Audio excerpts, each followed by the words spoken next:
下面我们进行根据现有的型材如何调取以前编辑好的这个合适的程序。现在是 P01， 假如我们不需要用这个，需要用到别的程序来进行现有型材的加工。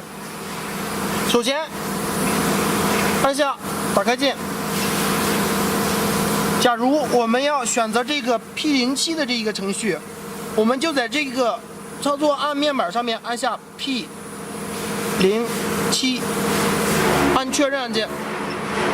这个时候界面所显示的这些就是 P07 的程序，进行转到自动模式下，循环启动。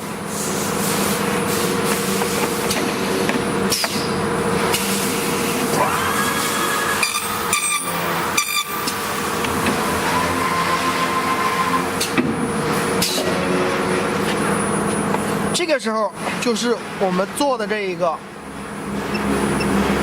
P07 的程序，而不是刚才的那个 P01那个程序。